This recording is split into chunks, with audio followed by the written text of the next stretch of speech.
These two grown men had never seen The Simpsons. How the fuck's that even happen? We're two grown men on a mission now, so buckle up and just strap in. 'Cause baby, you're a firework. Come on, show 'em what you're worth. Make 'em go, oh, oh, oh. These two grown men had never seen The Simpsons. It's America's barley basket. Welcome to episode 104 of America's Barley Basket. My name is Nathan Folsenbuck. Sitting next to me, physically, is Marlon Wells. Hello, Nathan. Hello, Marlon. How are you, bud? I'm surviving. You're really getting into that. Yeah, I'm just like it's the salad days. We're hitting to the point it's going to get too weird. It's going to become a parody of itself, and I don't want that. You don't want that. I'm going to really drink in these last few where I can really lean into the weirdness. As soon as it stops being genuinely weird, Yep. then you got to put a bullet in it, probably. Yep, exactly. So, we had a good run. I don't think the run is anywhere close to ending. Yeah. I think you have it in you to make it as weird as possible for till the end of time, Nathan. I think I got about 15 left. Yeah. So that's you calling your shot. So 30 Are episodes. you roofing right now? So check around episode 134. See where we're at See with if the you're intros. still at it. Yep. Okay. If you're starting from scratch down the road. Right.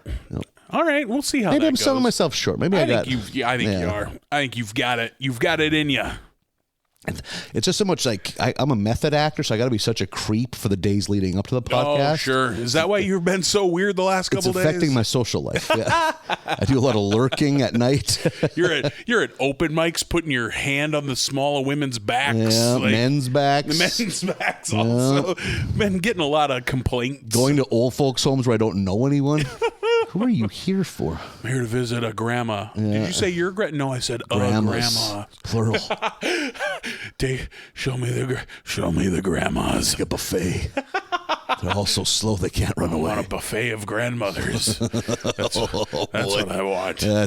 Bring me every grandmother. Well, we need background checks. We can't be letting these people. Sir, we will call the police again. There's not a menu. These are human beings. I want bulk candy at the grocery stores. I want to build my own grandmother. I like women that smell like medicine. Topical ointments. I want women that smell like the inside of the pill bottle. Yeah. Hard candies. Gross. Not hard candy. Hard candy's good. Yeah, the right hard candy is good.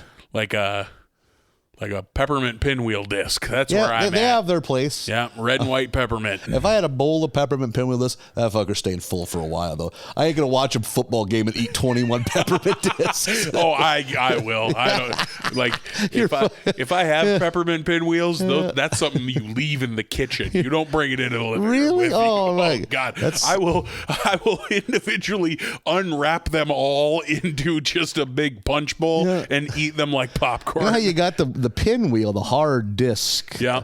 There's also some restaurants that'll give you those peppermint little barrel-shaped ones that are more like a... Yeah, they're kind of square. They got kind of a crumbly You can crush them with your teeth. Yeah. But they're also like a breath-freshening thing, too. Yeah, that's an after-dinner thing. Yeah.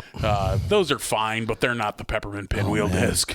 I'd rather fuck up a butterscotch disc than a pinwheel. No, not me anyway. Yeah. Like a Werther's original fucking, And again, fine. That's the kind of candy. It sits on my coffee table. It's there for months.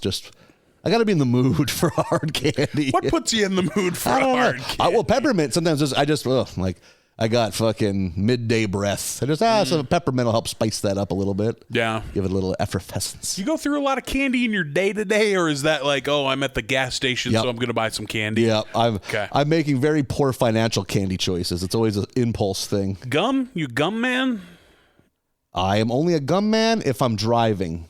Huh, okay. It's a way to stay awake. I bet that's normal for most people. Like, I'm a gum boy at home. Yeah, you mentioned that. Yeah. That's the thing. I've never made that jump where, gum is always being unwrapped in a car. Okay. Not just sitting at home, housing gum. But there are times that, God, I could use a stick of gum. Again, freshen that breath, baby. Gotta be presentable. I'll just sit at home and chew bubble gum. Just blowing bubbles, just having this. What a life. Absolutely. That's living your best life. That's the life I've carved out for myself. Yeah, I buy pink bubble gum by the case. Sitting in a wicker chair, blowing bubbles and clapping. Yeah. Oh, look at that one. With every bubble The pops. biggest ever. Yay. Each one's the biggest ever, like a little kid. World record, Mom. Sure it was. My mom's 4 hours away. World record, Mom. Did you get gum in your hair? Mm-hmm. Eyebrows, too. I've done that driving, get gum in my eyebrows. You go too hard. Oh, shit. Yeah.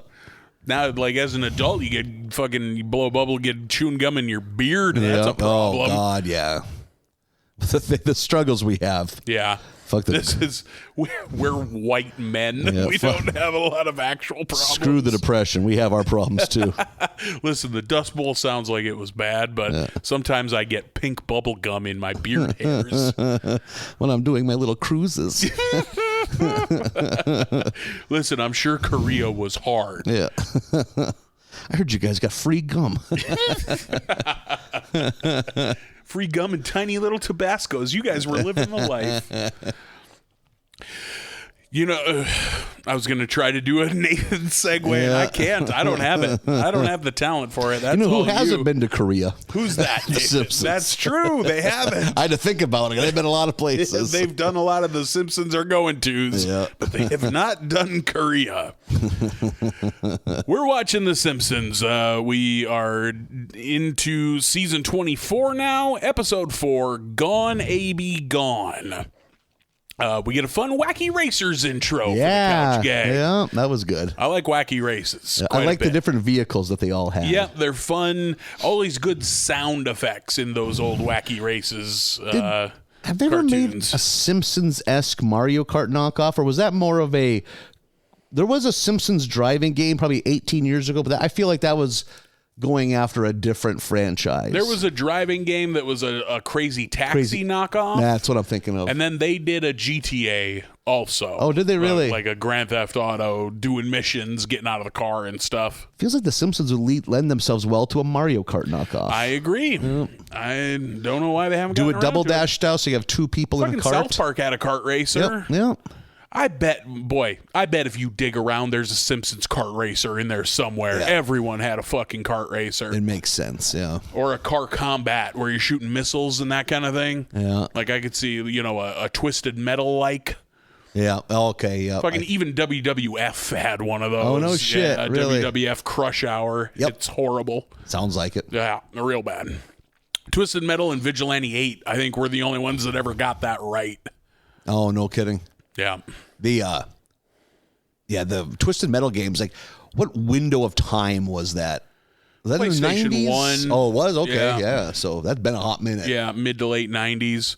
I bet Twisted Metal 1 is probably 1995. No shit. Yeah. Huh. But that shit's 27 years old. Yeah.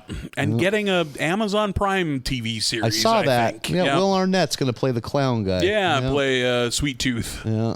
What the hell? Fucking, I cannot remember important dates, but I can remember the clown from Twisted Metal's name. Oof. I can use this hard drive better. I gotta defrag this fucking thing. I'm just gonna say, upgrade your McAfee. Fucking falling apart. I can remember car combat character names. What's my middle name? Oh, fuck. Check my driver's license. The hell's my social security number? Well, at least Benson. I can still remember the blood code for Mortal Kombat on the Sega Genesis. But I forgot to brush my teeth for the 11th day in a row. I can do Johnny Cage's Animality on Mortal Kombat 2. I don't remember where I parked. So we get our Wacky Racers intro, and then we're right into the episode. We're at the Gulp and Blow, which I have forgot had existed. Yeah. We have not visited the Gulp and Blow in how long anymore? If we need a fucking fast food joint, it's Krusty Burger. So we're at the Gulp and Blow. Squeaky voice team I love it. is having a day. tough time. Yep. What does the girl ask? I forget precisely, but she's like vaguely flirting with him. Can I get $10 out of the till to go get drunk with my boyfriend? Oh, that's right. That's what it is. Yep. I need $10 from the till. And then fucking a dozen Pee-wee baseball kids. Karate or kung fu. Karate. Yeah, karate class kids all trying to order at the same time. Plus Homer hollering at him over the fucking intercom on the drive-thru. Freaks out, hucks hot onion rings straight out of the fryer into Homer's car. Yeah. And they're all stuck to his face. Yeah, that would suck. Hurt like a motherfucker. Yeah. Oh, God, I love onion rings. Yeah, if they're done right. I got to have the crumbles. I can't have the big, thick beer batter ones. Oh, you're a breaded, not a battered? Yep. I'm a battered boy, not a breaded boy. I'm a bread boy. I'm that way with all my fried snacks. Mozzarella sticks, I want batter, not breading. Oh, no shit. Yeah. See, I want the bread. Breaded mushrooms, any of that fried bar food, I want battered, not breaded. Smooth, not crumbly. I want the ones where if you shook it, there'd be tons of little crumbles at the bottom. No, not at all. You want the Nature's Valley granola bar of fried food. Yeah. I want to be a real wreck when I'm done. Not me. Jalapeno poppers, any of it. I want it battered. Homer, after we get a new lawyer. Is that a new lawyer? Yeah, it was a bummer. That should be Lionel Holtz. Yeah. That's what that should be. Yeah. I believe Roberto De Niro is the name on the diploma. That's the word. I was going to say school certificate. The school paper. Yeah. The learning paper. Tells him, like, yep, we're going to sue the pants off of the fucking Gulp and Blow. And at the end of the day, after legal fees, Homer's left with $5,000. Yeah. That's what he gets, which they make Krusty pay. Yeah, and he doesn't even own the Gulp and Blow. Gotta need a better lawyer. That's so funny. Lenny and Carl, we're at Moe's now. Lenny and Carl are telling Homer how banks work. Like, Homer doesn't understand how banks work. And Lenny's like, yeah, I saw it on Sesame Street. They explained how a bank works. Moe advises Homer that he should take that $5,000 and put it onto this poker website. Yeah. Like, you don't have to bet with it. You can just deposit it and leave it there. It's safer than any bank, anything. It's so not true. Not at the opposite. all. So many people have lost money on poker sites. All of those fucking sites. All overseas. Yeah, and they can shut down whenever they want. And this was like your 4-H episodes, like a video poker episode. Yeah, Thank you. I was very happy for you to get a fucking online poker episode. I was really happy about that. Yeah. Like, there we go. I don't think people know you love online poker. I don't know, I'm a poker boy. You have a sickness. Yeah, down with that sickness. Ooh, ah. Indeed. Yeah. So Moe advises him to put it all on this poker website, and that's what he fucking does. It's Lisa's college fund that he's storing on a poker website server. And I love how the little avatar is Lisa in like a graduation gown. Yeah, in cap and gown. And it's just called Lisa's college fund. Insane. Lisa, not down with this idea. She's kind of resigned to, well, at least I have a college fund, I guess. I'd rather it wasn't kept on a poker website, but... So, in the meantime, they forgot to visit Grandpa. Just skipped that day on the calendar. Forgot all about it. So they come up with some insane excuse. They're going to go visit him, and they're bringing leftovers to help, like, as a peace offering. And then they're going to tell him that they did visit him, but he forgot. Yeah, God damn it. Gaslighted old man. Yeah. Unbelievable. They get there and Abe is missing. Like, he just went fucking walkabout. Yeah. And so they're in his room trying to find clues. And they find a clue. It's a coaster for an old bar called Spiro's. Back in the I'm going to call it B story. Probably the Lisa's College Fund one. Back in the B story, Bart has gotten hold of the laptop and is gambling with Lisa's college fund, which is very funny, very Bart-like. Lisa, of course, pissed. He has lost $62, and she like gets Bart shooed away, and then she's sitting there and she's like, okay, I can fucking close this, but then sees that she has pocket queens and is like, well, I mean, I may as well try to get back that $60. Yeah. So I think she ends up 50 up. Yeah, she ends up 50 up because she wins with 4 queens. Yeah. And like immediately like, Lisa's gotten bitten. She's got the sickness. Yeah. Ned pops up in the window and says as much, just like, the devil's favorite. Yeah. Back in the A story, Spiro's is now a biker bar that Abe used to work at, and the owner is there, and he kind of does. We get a flashback to back in. I have trouble gauging what year this would have been. It's supposed to be like in the 60s, 50s or 60s, 50s maybe. Like Abe's a 35-year-old busboy. Yep, it's like a cabaret, like the fucking Cabana Club or something like that. And Abe is a busboy, but also an inspiring songwriter, and he writes this song and plunks it out on the piano, and there's a jazz singer there. Rita is her name, and she's super into it, and she's sweet on Abe. I cannot for the life of me, every time I see, like I watched The Rocketeer recently, and there's a lot of scenes in this kind of place, like the underseas fucking cabaret club, and I can't for the life of me imagine living in a time where it's like, we need to go listen to that because that's what's hot.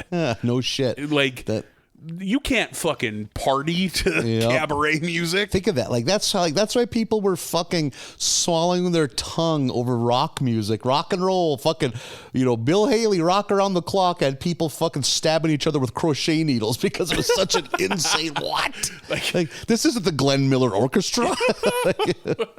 Yeah, that's why like Little Richard came along and fucking people lost their minds.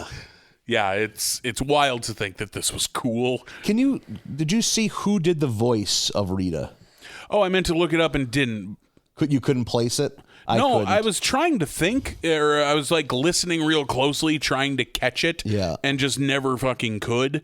There's a great gag there too, where Spiro, now a much younger man, comes out and was like, Abe, I pay you to bust tables, not to write songs. And then just immediately turns to the left. Marvin Hamlish, I pay you to write songs, not clean tables. He's like, I just like to be helpful. Do you know who that is? I didn't recognize the name. I think Marvin Hamlish wrote a lot of kind of like popular, but like Barbra Streisand type music is the kind of stuff that Marvin Hamlish wrote, I'm pretty sure. Huh. That lady, boy, I don't know how to pronounce her name, so I'm sorry if I get it wrong, is Annika Noni Rose.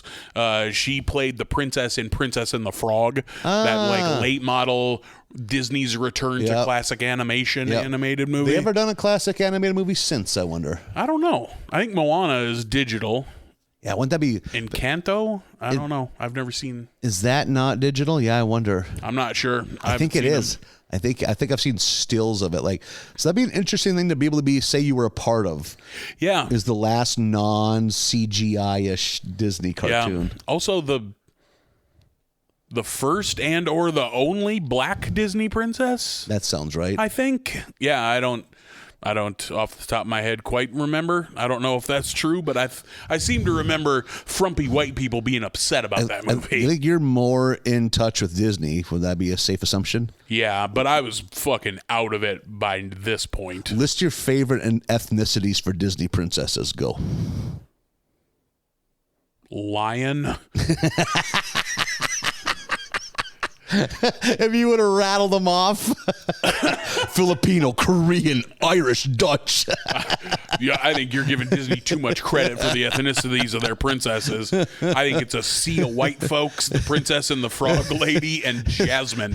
I think that's the fucking end of the list of Disney princesses. You're on the phone. Is Cinderella Welsh or Irish? That's going to change things. like You know that Disney mostly trucks in white folks when it was like a big deal that they got a Scottish one in Brave, you know? Like that's an indicator of like, okay, when other white gals is a big deal, then maybe you got a pretty white roster. Oh shit.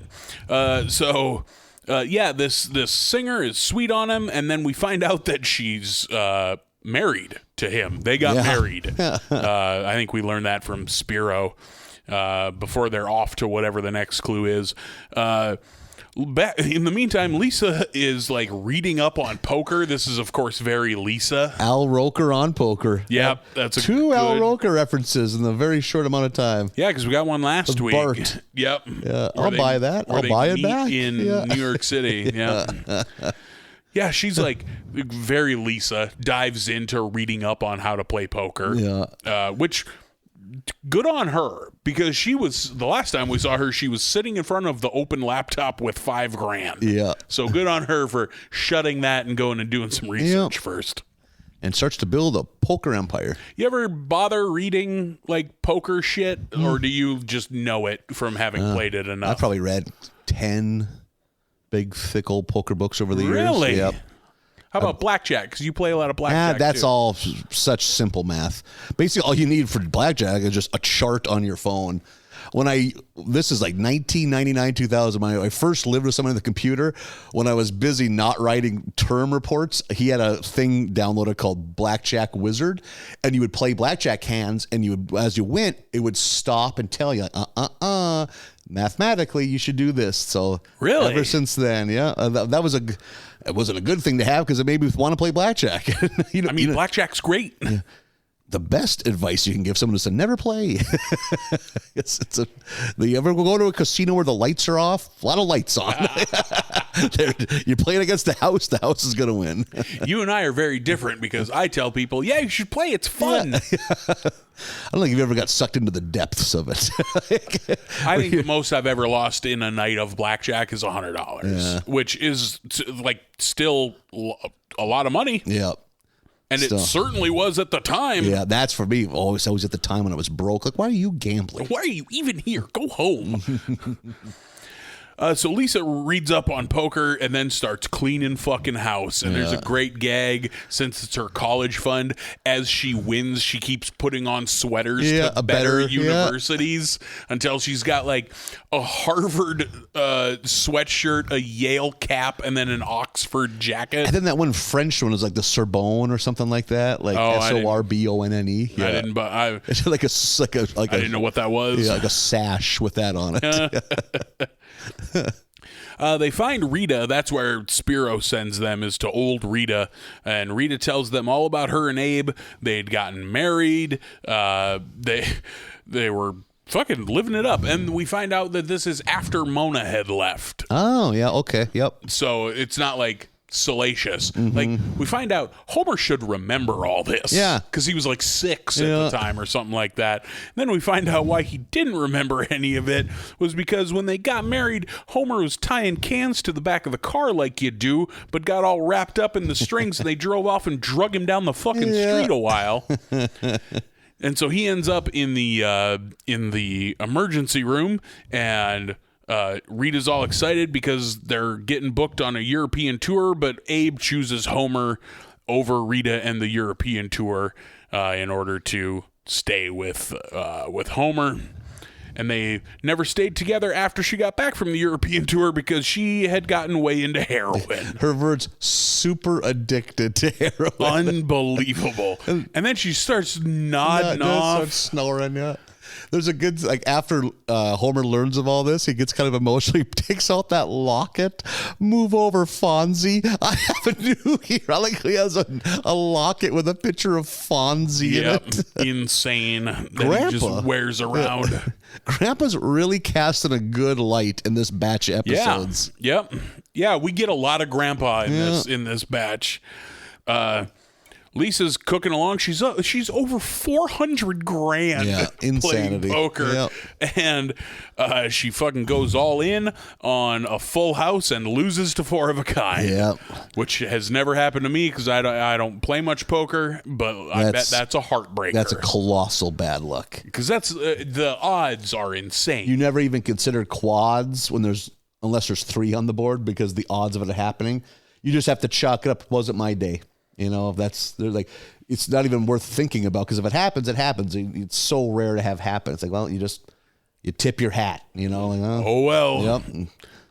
Loses it to Sideshow Bob, who's also playing, or so we think, because in comes Bart, and Lisa's all distraught, crying, and he explains to her that he is Sideshow Bob, or that's his alias on the poker website. And she's like, oh my God, that means you must have like close to $1 million. I can go to school. I can go to any university I want. I can do this and that. And then Bart has to explain, well, actually, the website found out that you and I are both kids, so all we have left is the original 5K. And he's like, he even asks the dealer icon on the computer, like, you guys gave all the money back to the people that lost it too, right? And he's just like, whoop, bye. Yeah, the screen goes black. Yeah. Fucking fly-by-night fucking poker website. So they're back to where they started. In the meantime, Rita gives Homer and Marge a bottle of Abe's cologne, and they go to the only place that sells old cologne in town, this cologne shop, and Abe's working there. And they're like, oh my God, we found you. It turns out he didn't like go on a walkabout like because he's senile. He left because he was mad that they never come and visit. Yeah, it's like, I'm bored. If you're not going to come, I'll go find something else to do. Yeah, fuck it. So he just left the old folks home and got a job, and they apologize, and everything goes back to normal. They take him back to the old folks home, and Rita's there, and they play their song on the piano. Yeah, she's playing with her feet. Yeah, playing with her feet. She's very dexterous. She's real flexible. Yeah. This is a good episode. Good grandpa episode. Yeah. I thought that Lisa's storyline is super funny. Lots of good gags in there of her fucking getting gambling addicted. Yep. Lisa's prone to addiction. She is. She very much is. Hopefully she handles college all right. Yeah, because I could see it going bad for her. You get introduced to a lot of new things in college. Yeah. Yes, you do. Lisa got to experience the unique rush of losing everything you have in one instant in gambling. I've only felt it twice, and granted, I was very poor, so that everything was like $300, but it's a weird euphoric rush you get. I think it's just your body preparing you for like the sadness that's about to happen. But I remember like the first I feel great, and then it just wore off. Like there's a name for it. Gamblers talk about it. No shit. Like, there's a guy, I think it was the Amarillo Slim or Sailor something, the original poker players of any renown. Like one of their quotes is, the only feeling better than gambling and winning is gambling and losing. No shit. There's a weird thing about it. Like your body produces endorphins to make you. Yeah, like just gives you a rush of adrenaline to prep you for the crushing despair. It's like if a little kid falls off a bike, you always, oh baby, oh, you know. Like, you have a second. In case it's bad, you know, No, you're okay. You're okay. Yeah. You're not okay. Right before the screaming starts. There's a bone sticking out of your leg.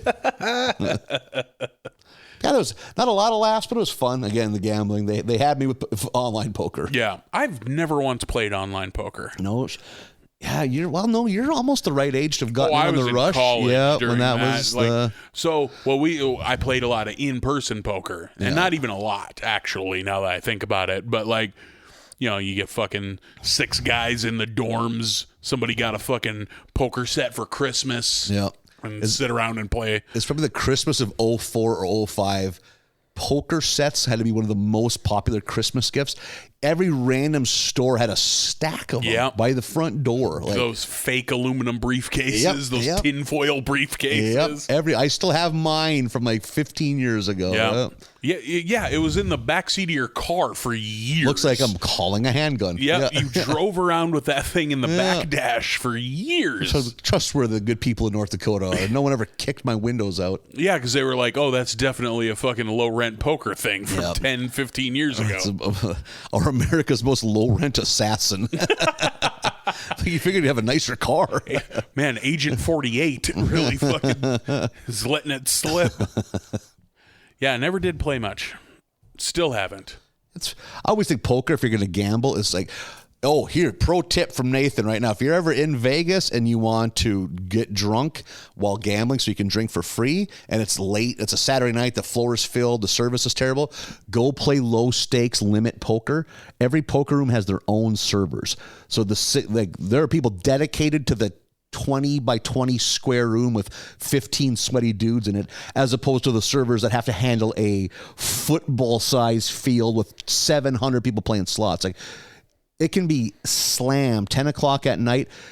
I've never been playing poker in Vegas or Reno where I've ever like thought, oh shit, they're already coming back. I need to finish my beer. It's like they're so bringing you so much. You're never in want. Okay. And if you play tight, conservative poker at a 1-2 table, $40 will last you forever. Like not even playing, just betting. You think about betting it, like, the blinds. If it's a full table with 9, only 2 of the 9 times do you even have to put $1 in. Yeah. You know, like you can just fold, just fucking slough your cards. Just drink. Yeah, right? Yeah. And just casually drink. You know, like when I was only in Vegas once, and I was probably 27 at the time, and I was there with a couple of buddies, and we were the one night kind of on a mission to get fucking half in the bag. Yeah. And we just sat at the fucking dime slots and just told them, like, we each gave the server a 10, so she's got $30 immediately. Yeah. And was just like,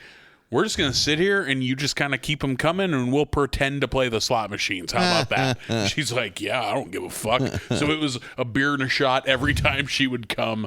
Like, we'll tell you when to stop. It was like leaving the thing on green at Fogo de Chao. Just like, keep the meat coming, baby. Just keep slicing. And we each spent $10 to give to her, and we each spent $10 on the slot machines, and that's how you get schwasty face in Vegas on $20.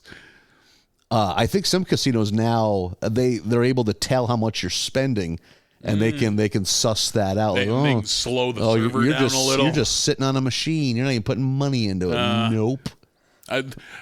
They probably had that back then, but this was the Excalibur, so nobody cared. Yeah, like whatever. And it was during the Excalibur's renovation, so I think they were just happy to have blood in the building. We're all breathing asbestos in right now. No one's gonna live forever. The $10 they got out of each of us is the most they made that day. Yeah. You were in like their weekly newsletter. We all got World Series of Poker bracelets. 3 more young men in our High Rollers Club. Just taking it right from your MySpace page, all the information.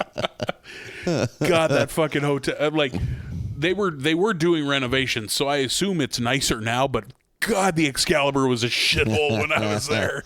That's something that sucks. Like almost all those classic casinos are gone. Which I don't know. I like the charm of it. Maybe I don't want to be in there, but I like that it exists. Like, that was fucking 10 years ago. Now that I think about it. Wonder if that is even standing. Come on, yeah. Let's pour one out for the Excalibur if it's gone, because that sounds like an old timey casino. It had to be, yeah. It's the one connected to the Luxor, the pyramid. Oh no shit. Okay, yep. I'm guessing the Luxor was the fancy. Way on the south end. Yep. That's the fancy new part of it. Like they kept the other one for the purists. Yeah. We're up to episode number 5, Pennywise Guys. Which Pennywise, is there any reason to have that mentioned? Or are they just going for a fun wordplay thing there? I mean, like, I think of the clown. Yeah. But, like, Pennywise is the first part of Pennywise Dollar Foolish. Yeah. Oh, and he's an accountant. Boom. Nailed it. Yep. There you go. See, we got there. We did it. You did it. Credit where credit's due. I just opened the door. You walked through it, babe. Homer, Apu, and Mo have a new bowling partner named Dan. We get the Pin Pals. Yep. That's a reference from way back 20 seasons ago. And I forgot Otto was part of the Pin Pals. Yeah. Yep. I was like, was Otto really there? But yeah, because I was like, well, I'm so glad Otto's lost his mind. Otto's got his head shoved in the ball polisher. And they're playing the Holy Rollers, and we get a glimpse. We don't get to hear him talk, but that fucking the guy who talks like Bing Crosby is one of the holy rollers. He's like the higher, like the regional church guy. Right, like whatever the Lutheran or Presbyterian name for bishop is. Like he's that. Because he's got the cool car and stuff. Yeah, he's a real swinging golf cat. Clubs, yeah. And they're bowling, and everything looks ready for them to beat the Holy Rollers. But Dan gets a call, and Dan's got to leave. Dan has a job he can't dilly-dally on. Work calls, he comes running. Yep, and we find out that he works for Fat Tony. Who, remember, is Fit Tony. Fit Tony. Like, my mind, like, does that every time we see him now. I'm like, remember, this is Fat Tony, never too. Never forget Fat Tony. Yeah. Yep. So Fat Tony's there. It turns out Dan is the accountant, and he does not fit in well. He's very scared, probably rightfully so, of all the, and they can sense it. He is put upon by the other men. And voiced by Steve Carell. Steve Carell. Yep. It fucking took me the whole episode to pin down his voice. Okay. Like I was getting irritated because I didn't want to look it up. I was like, you fucking know this voice. Yeah. For a while there, I thought it was John Hamm, but I was like, no, it's not John Hamm. Damn it! Yeah. I was irritated throughout this whole episode. And the swerve for the Dan storyline is, we got some bad news. Fat Tony thinking, oh man, is there a RICO? Is there something? He just got jury duty. Yeah. So he is taken out of commission, and he decides who better to run the company than Dan. You ever have to do jury duty? I've gotten the letter a couple times, and it's always been settled out of court or... You got a call, Yep. I've done that too. One time. I got the letter and had to call, but didn't have to go in. I've never gotten to the point where I have to go somewhere. Like, part of me kind of wants to do it. Yeah. Oh, I would. To see what it's all about. If I could swing it financially, I'd do a big case too. I'd happily do it. One of those month-long. Imagine get one that's like 8 months long. Some giant murder, high-profile case for like almost a year of your life. I bet that sucks though because you don't get much per diem. Oh yeah. You're staying in the same hotel room. I mean, I love hotel rooms, those other 9 knuckleheads. You better hope at least one of the other jurors is a decent hang. Yeah. This is just the plot of... what's the Pauly Shore movie? Oh, God. Is it called Jury Duty? Let me see my Judge Ito. Jury Duty. Yeah, it is Jury Duty. Yeah, because that's the plot of that movie. Is he wants to keep the case going as long as he can because he gets $5 a day, and that's more than he makes in the real world. That's awesome. Yeah, and stay at a hotel he's trying to keep the case going longer. Other Pauly Shore movies, In the Army or In the Army Now. In the Army Now. Biodome. You go back enough, Son-in-Law. Yeah, I mean, eventually he was just part of a movie, and then eventually he became the movie. Right. Where his is it's a Pauly Shore movie, like Encino Man. I would call one of those early ones where he's not. Yeah, you're right. He's not the face. Right. Yeah, Brendan Fraser is the Encino Man. Yeah. Encino Man's good. Is it really? From what I remember, I haven't seen it in a long time. Yeah. Then there was one later on that might have been direct to video, where he's like a sheriff in a small town or something, like a Western, but like a modern day Western. I'm judging all of this by what the case of the VHS, because it was him and the short, dark haired woman from, oh my God, Northern Exposure. And that was like, I guess the bloom is off the Pauly Shore rose. He's no longer getting in the theater movies. To me, the Pauly Shore movie is Son-in-Law. I remember seeing Son-in-Law when I was young and being like, this is great. That might be the only one I've ever seen, now that I think about it. I remember, we for sure owned Jury Duty and In the Army Now on VHS. Oh, no shit. Yep. And Encino Man, probably not Biodome. But I remember fucking Son-in-Law being good. Also, it was a huge novelty that it takes place in South Dakota. Oh, is that where it is? Yeah. No shit. I forget the town, but it was a town. I think it's a town I've been to, Huron or Mitchell. Really? Yeah. No, I did not. I don't remember that part of it. Carla Eugenio, is that how you pronounce her name? Was the woman? Oh, the mom? Yeah. Or the gal. The gal that his love interest. Yeah, no idea. So Dan's in charge now, and Dan is trying to make some, because Fat Tony kind of stresses, hey, we got to trim some fat around here. Our numbers are way off. Yeah. And it's like the things he's asking for are not that hard of an ask. It's like, hey, could we not eat this kind of pasta or something like that? They just ignore him. So he is clearly not cut out for this. We have the B story is during some kind of music recital, Lisa's got a sax solo all ready to go, but she passes out on stage, which that's not what you want. Probably terrifying as a parent. No shit, your kid just keels over. My God, yeah. And then they bring her in, and Dr. Hibbert's like, hey, your vegetarian diet has led you have a pretty severe iron deficiency. And so, well, you don't have to change anything, but what you need to do is you need to start taking these iron supplements, which are like iron or hockey pucks. Yeah, they're huge. And I love the added thing that they clang. Yeah, clang. Like as he dumps them out into his hand. Clang, clang. So we have her in the lunchroom, and she's struck. She tries to keep it down. She can't.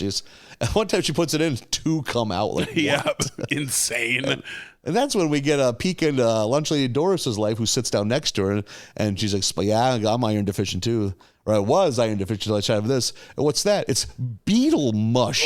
Is the exact wording of it. Yep, beetle mush. Beetle mush. I think at first she gives Lisa a bite. Before telling her what it is. And then Lisa like, ugh. Then she's like, wait a second. Not that bad. Mm-hmm. So Lisa is thinking about embracing the beetle mush lifestyle. And it's all predicated on just nothing, because Lunch Lady Doris is like, yeah, lots of committed vegetarians eat bugs. Nope. Yeah. No, they don't. Yeah. Lunch Lady Doris. Yeah, what a thing. Yeah, what Not a a real to draw. thing. Yep. Yeah, I know so many people that eat beetle mush. Where the fuck do you buy beetle mush? Right. You making that on your own, you weirdo? And talk to. I bet if you ask any vegetarian who's into vegetarianism for ethical reasons, they're not eating bugs. Yeah, I would agree with that. Yeah. Unreal. I immediately, as soon as she said that, I was like, Wait a sec. Yeah. no. But fucking whatever, it's a TV show, and we need a reason for Lisa to have a fucking bug crisis in this vegetarian get together at the YMCA, share recipes. You're just eating tons of chocolate covered crickets, just having the time of your life. I mean, I don't know how much attention you've been paying to current events, but we're going to get to the point where we're eating bugs. Yeah, eventually. Yeah, in our lifetimes. Yeah, the big hooved animals will go away. Yeah, you're going to be able to buy cricket burgers in the freezer section in yours and mine's lifetime. If it tasted fine, I wouldn't give a shit. Yeah, why the fuck not? Fuck it. If cricket meat tastes good, fuck yeah, let's party. Give me them cricks. Yeah. I'm looking to get cricked up. So Dan goes and visits Homer and the gang at Moe's because he's just down in the dumps while he's not getting any respect. And they still don't know what he does, but they give him like, hey, you got to be firm. If you're the leader, you got to be the leader. And he's like, you know what? You're right. Jesus. He goes in and he fucking...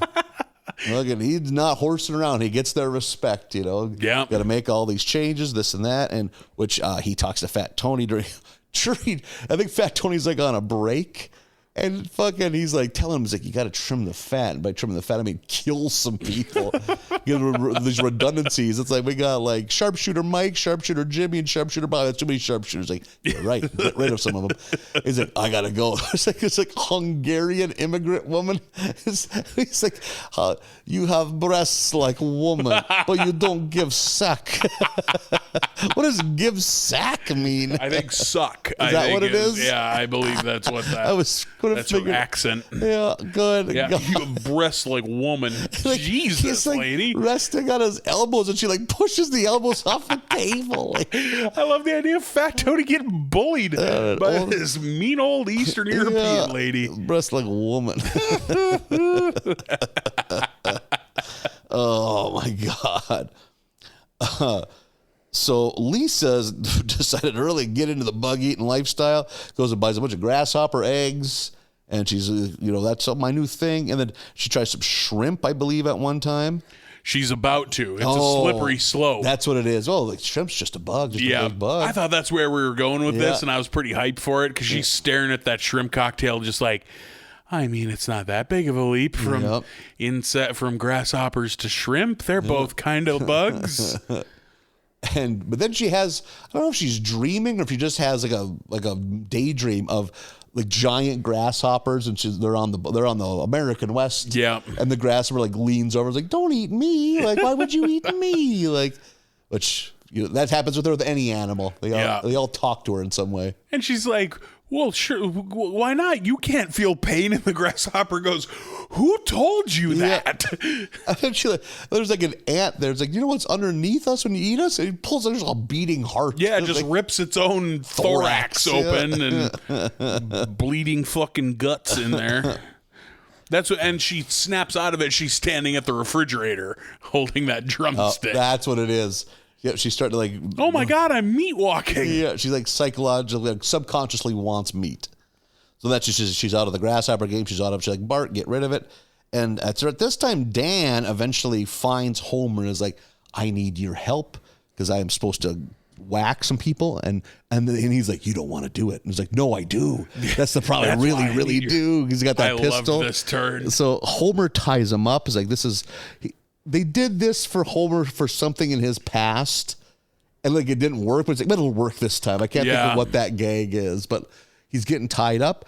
And then, Jesus Christ, well, I mean, why would he think it would happen?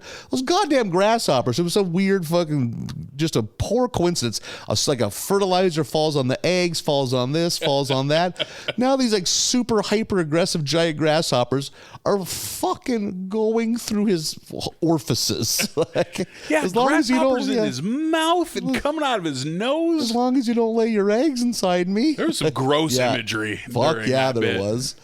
So Homer goes down. Oh, they hear the screaming. Is that maybe what it is right away? Because he tries to just brush it off. It's like, no, that's coming from inside the house. Bart has to be like, that's coming from our house, man. Yeah. And that's what he's managed to free himself. They're watching AFI's countdown of best 100 screams is what it is. And now 3 screams from Scream 3. Yeah. That was a funny bit. Line. Damn right. Yeah. So Dan has freed himself, and he doesn't decide to take it out on Homer, which I would have if I was trapped in a fucking grasshopper torture device. Ugh. But he just wants to go out and fucking whack some mobsters. And Homer, not a murderous man, follows him with. And the gag is each time he's about to do it, Homer intervenes. Yeah. Like, and just keep we get the curly haired one. That's a pretty common one. Yeah. Yep. I think Legs is his name. Yep. Yeah. We get Johnny Tightlips. Johnny Tightlips, yeah. That was good too, yeah. And it just keeps... Give me one reason why I shouldn't kill you right now. Yeah. You'll never get it out of me. Yeah. Like, he won't save his own life because he's Johnny Tightlips. And Homer succeeds. Dan never kills anyone. Yeah. And then we just basically get back to the gang, and Fat Tony's back. Jury duty's over, and there's like he's just gonna hey, well, good to be back. This and that's like, oh, whatever happened to that other guy? And he's like, he just kind of disappeared. And then we get a cut of just him holding a gun. He's like, once you get the weight of a gun in your hands, you can never forget it. And now he's like piercing ears out of Claire's or something in the mall. At a mall kiosk. I was like, that's a fun little twist at the end. Yeah, that's fun. A fine episode. I thought it was good. On par with the last one, I would say. I think I liked this one more than you did. I thought this was a good episode. Like, I'm a Fat Tony mark. The more Fat Tony, the better. I really liked how unhinged Dan gets. Yeah. Like, I was a pretty big fan of that. That's a swerve I didn't see. Like, oh, he wants to, but he wants to have someone stop him from it. Yeah. Lisa on her slippery slope when she's staring at that shrimp and it's like zoomed way in on her eyes, like it's not that much of a leap. See, I thought the grasshoppers would become more of a problem, like a citywide thing. Right. Like, I mean, at the end of the episode, they release them into the wild and they just tear through that corn maze. And the dad still wants to finish it. Yeah. There was a wall. There was a corner right here. Just let me have this. I like that we get a real brief reference early on when Lisa first gets introduced to her beetle mush by Lunch Lady Doris that she real briefly goes, oh, but I promised Paul McCartney I wouldn't eat meat anymore. I thought, oh, that's fun because that's where this all started. Because Doris, I promised him I wouldn't sleep with John. Yeah, and then gives her the eyebrows. God, the return of Lunch Lady Loris has been a nice, pleasant surprise. Fucking bring her out from behind the counter as much as you want. I think the story was the woman who did her voice passed away. Kind of in her honor, they retired it. Oh. And brought it back, just like 15 years after the fact. You've been gone a long time. I didn't know that. Episode number 6 is A Tree Grows in Springfield. No idea what that is, that reference. Doesn't it? Is it one? Yeah. Is it something grows in Brooklyn? Couldn't tell. Yeah. I can't think of it either right now. Good talk. Yep, right? It's that insightful research that brings the listeners back. Yep, that's what they're here for. I think it's something. Might not be anything. Moving on. We did it. Homer's sleeping in a hammock, as he's prone to do. Yeah, he sure likes a... You ever live that hammock life much? I fucking was drunk and broke a hammock once. I've always been a little skittish. I was 100 pounds less then I broke a hammock. Trying to fuck in it? Yep, no, trying to fucking drunkenly. I think I tried to like lay across. I tried to go like... Oh, you never try to go crossways. Yeah, nope. Right. You can't cross thread a hammock. Yeah. You're going to fuck it up. I don't think I would, but people seem to enjoy the hammock life. We had a hammock growing up, so Really? I always had a hammock as a kid. Oh, shit. Yeah, we had 2 trees that were the perfect distance apart. It just seems like a chore to get out of. You figure it out. Yeah. You get used to it. It's like getting out of a twin bed. You just swing your legs over the side and stand up. Yeah. Nothing to it. I have the confidence that you could figure it out. You need to embrace the hammock lifestyle, I think. Yeah, I think you should. You gotta fucking find a couple of trees, throw a hammock in there. Get in their stomach first, all fucked up. Oh, no. Yeah. We didn't have the solid hammock. We had like the cargo net hammock. That's what I was thinking. Yeah, like the crisscross hammock. Yeah. Reach through the holes to get snacks off the ground if you're in their face first. Just watching a chubby kid swing on a vast open prairie. That's a Cheeto puffs that are just out of reach. No. Damn these short fingers. That's a fucking Norman Rockwell painting, right? By the way. A fat kid tried to eat ground snacks through a hammock. Just gets tired, arms limply hanging, him softly crying. Real cooing. I call this one tear-stained Cheetos. You're right. It's not easy being cheesy. Chester had it right. So he's sleeping in his hammock while Maggie builds a pyramid out of his empty beer cans. She's having a good time. Homer's dreaming. I did like this dream sequence. Homer is in the World Series and the fucking commentators are all food. Yeah.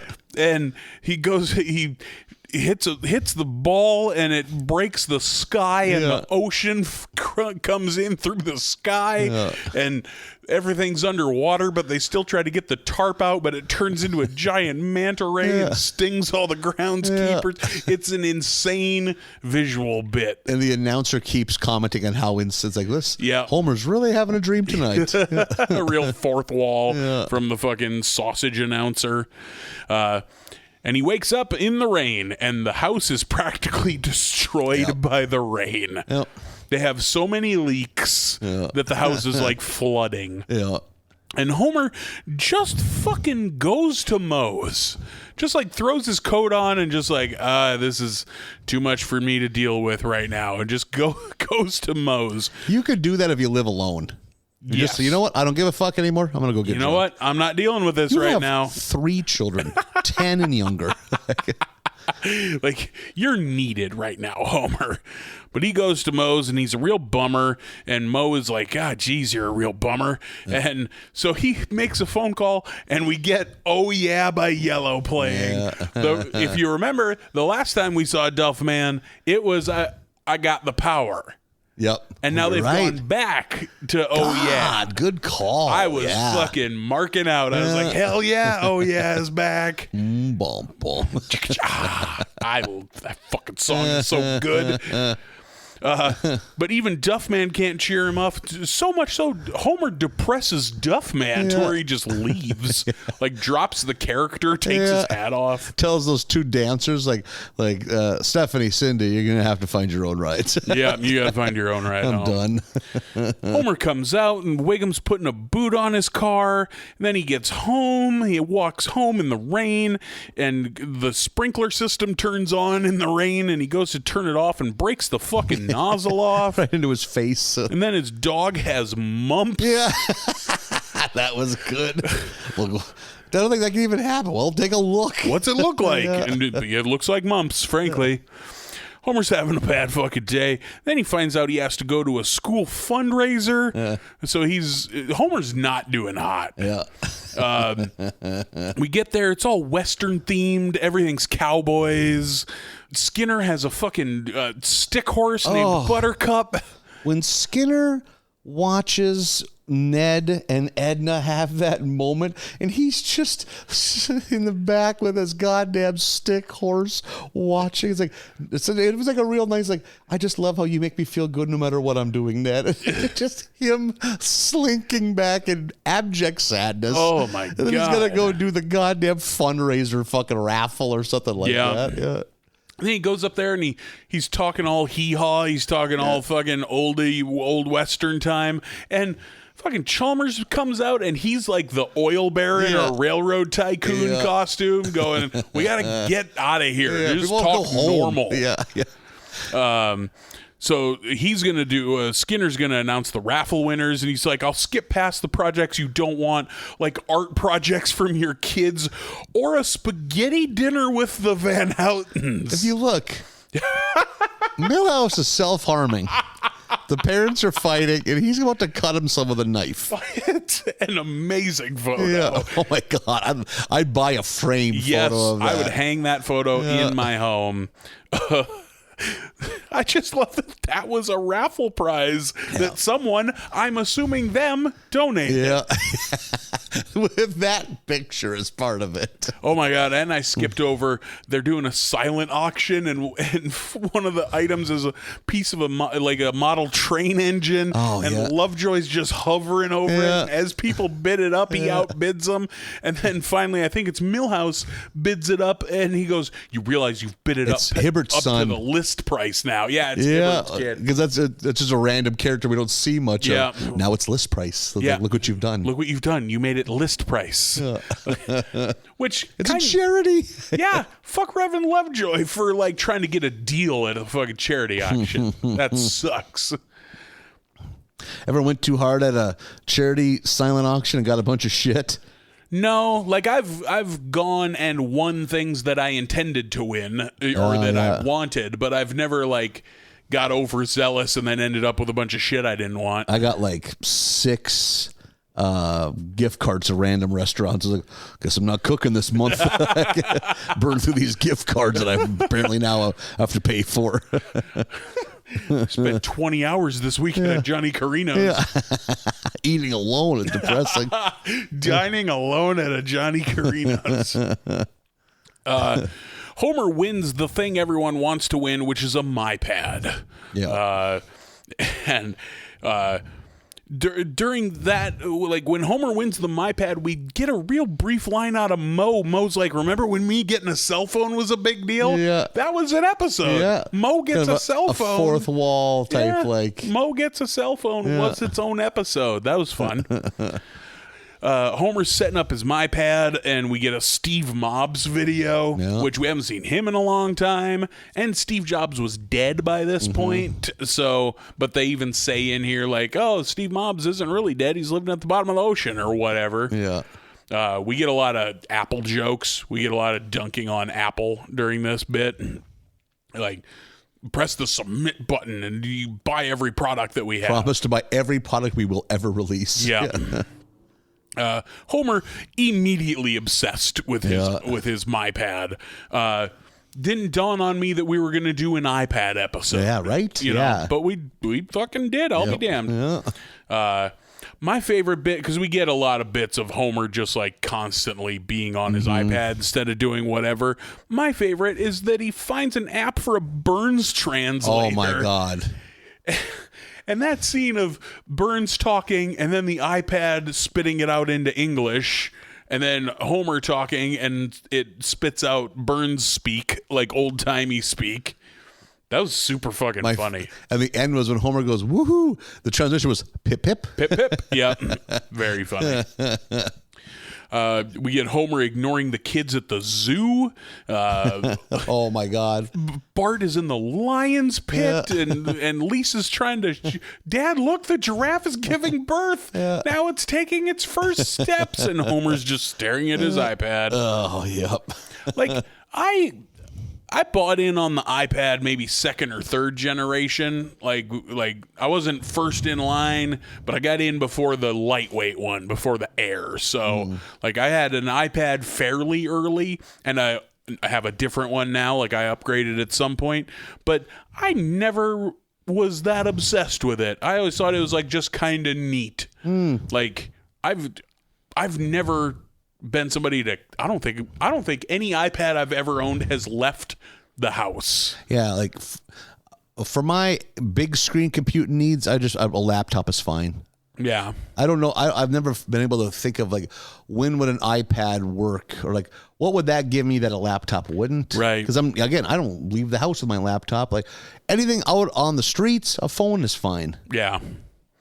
But fuck it, they got an audience. They're selling them. Someone's buying them. Yeah, I know a lot of people, especially like education. Like everyone in the classroom gets an iPad now, and that's how you do everything. So like, I get it. It has its applications. Yeah. For me, I probably wouldn't have to have one if I never wanted one. Yeah. But they're kind of fun. I mean, they make the joke here. It is just a big phone that can't make phone calls. Yeah. I just said they make that exact joke. Yeah. And then Homer's playing this pizza making video game on his iPad and falls in a fucking manhole. Just walks into an open manhole. And, how bad that would fucking hurt. Oh God. And the iPad is broken, and Homer's all laid up in the hospital. Well, I think you might be forgetting one part. When that goddamn alligator confronts him, Holy shit. Flushy, go get help. And Flushy the alligator is wearing a collar that says like "To Bart from Homer, happy 8th birthday." Yeah. Insane. Yeah. And then the alligator's in the hospital with them. Part of the family now, apparently. God, I laughed. Flushy. That's a great name for an alligator. So Homer's just like laying around, he's laid up, he's feeling bad. Like the one bright spot in his life was this iPad, and now it's gone. But Ned points out that he has found the word hope written on a tree in sap. Like the tree's bleeding the word hope. Really went in a weird angle. Really went off the rails in a way that combined two episodes into one almost. Yes, it does feel like that. In much the same way, you find Jesus in a piece of toast or whatever. Like, It's one of those. It's a miracle. Homer decides to embrace the miracle and the hope, and the townsfolk are all into it. Everybody's super into hope. Kent Brockman gonna debunk it. He's like, there's no way, this is bullshit. Like determined. Yeah, he's determined to ruin everybody's good time. We get a fucking scene in the bar where Kent Brockman explains when he became jaded and disillusioned, and it's when he was a junior reporter as a little kid in Disney World. Like Kenny Brockenstein or something like Kenny that. Brockenstein. I thought that was a funny joke. He fucking went in to interview Mickey Mouse and saw the guy take the head off. And it was so shocking it turned his hair white. That was a funny visual gag. So that's when Ken Brockman became Ken Brockman. Jaded. Turns out it was just someone with maple syrup that wrote hope on the tree. We see like night vision helicopter footage. We don't see who it is. It's like we flew very illegally, far too close to the power lines to get this footage. You assume that's fucking Artie, what's his name? The helicopter pilot. Oh, what is it? Yeah, but you're right. It has to be. Artie Pie. There you go. Yeah, eye in the sky, Artie Pie. Yep. There we go. So yeah, we don't see who did it, but it wasn't a real miracle. Someone painted the word hope on the tree with maple syrup, and the town turns. They're just like, okay, well, fuck it, whatever, I guess. Marge gives Homer a Marge speech about like what you expect, like, even if it wasn't real, you turned everybody around because you believed in it, so that makes it real. Yeah, that speech. Yeah, Marge is good at them. Yep. And then it turns out, we find out that because Homer says, well, whoever it was must have been the one who knew I needed hope more than anybody. And then we see Homer that night sleepwalking, painting hope back on the tree with maple syrup. And then he takes a pull out of the maple syrup bottle on his way in. Ugh, like I think of Super Troopers right away, of course. Yeah. But man, drinking just straight maple syrup's got to be a tough one. Yeah. I bet I'd be repulsed by doing a shot of maple syrup. How long it would take to pour out? Way longer than you'd think. You got to get your tongue in there. Yeah. You got to So like a Jello shot. Oh man. Don't look away. Was it from Super? Did your mama teach you how to chug? Open the throat. Don't forget to caress the balls. Yeah. It's on the lips.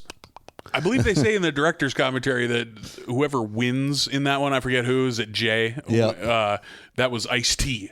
Oh, really? Yeah. Okay, man. In a couple of those shots. I think it is syrup in some of them, but not makes sense. Yeah. Takes down iced tea. You kill somebody having to drink that much. You have to take multiple takes. Like, I can't drink anymore maple syrup, man.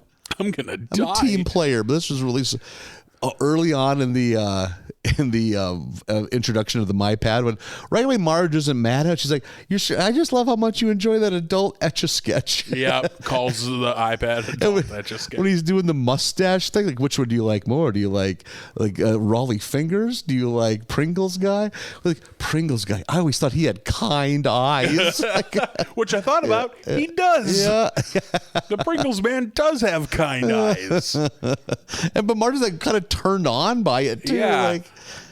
This for me was by far the funniest we've had in a while. Like but not like in like way, but just like laugh per minute was better than what I've been receiving lately. I thought this was funny up until I thought we kind of lost it in the middle there about when we make the shift, like you said, because this does feel like two episodes stitched together in the middle. Yep. And it kind of shook me loose a little bit, but all of the super down on his luck Homer shit in the front half is very funny. Yeah, there was some. Yeah, my God, there's some good laughs in this one. And then in an insane ending, we get like a short.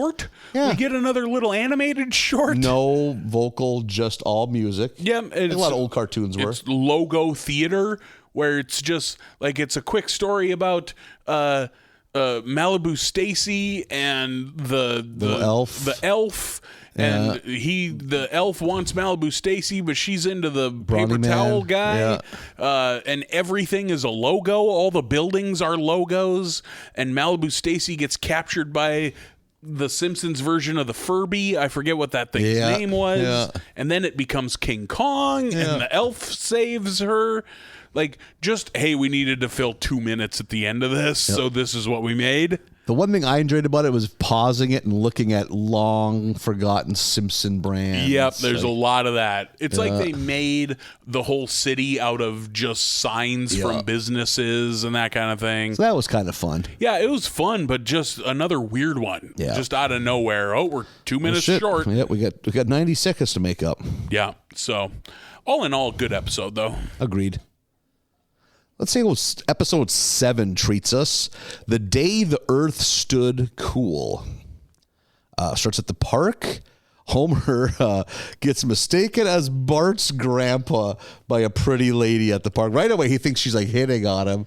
It's just like, be cool, let her down gently. It's like, I just think it's so neat that a boy and his grandpa spend time together. Like, and he is so like, his line is something.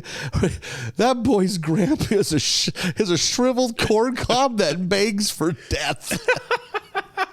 Holy He's legit offended. Shit, how angry he is about this is so good. So then cut to Homer, not feeling himself. He's been mistaken for an elderly man. It's some kind of work function. It's kind of like a speaker of some kind. Sexual harassment seminar. That's what it is. A seminar is the right word. Thank you. And the donuts are different. And he's like, holy shit, what is this? Mm-hmm. Homer's a man who likes a donut. They're bougie donuts. So he wants to find out. So he's like running roughshod over everyone. Like gets to the guy running the seminar. He's like, I don't know, man. It came out of a cart. There's a million carts. I can't tell you what to do. And finally he hunts it down. Is it Devil's Donuts? Devil's Donuts, yep. Yeah, you get down with a bougie donut? No. Like a real swing for the fence donut? I've been to Voodoo Donuts a couple times in Portland, and that's the one everyone, That's, I think, what they're doing here. Mm-hmm. Yep, totally. I'd just as soon have a Sandy's donut. You're pretty basic bitch donut man, huh? Like, I don't want fucking cigar butts on my long johns or cut up bratwurst. It's just like, no. That's a silly. It's. I'm kind of with you, but I can spring for a fucking a bonkers donut once in a while. Like Sandy's makes one that's like, God, it's full of fucking espresso cream and then has too much frosting with espresso beans on it. Oh, and really? Shaved chocolate. It's like, it's one of those where it's like, this is like a huge slice of cake. Yeah. This isn't a donut anymore. And I'm pretty into that once in a while. 3,900 calories. Like 2 days. It's got to be way more than that. So he finally hunts it down. Turns out that the donut stands ran by a man named Terrence, who we find out quickly is kind of a hipster, prototype hipster from Portland. Like, just fits the mold, you know. And oh man, I love when we get peak shithead Homer in this one, when he just latches onto something and just forsakes everyone else in his life.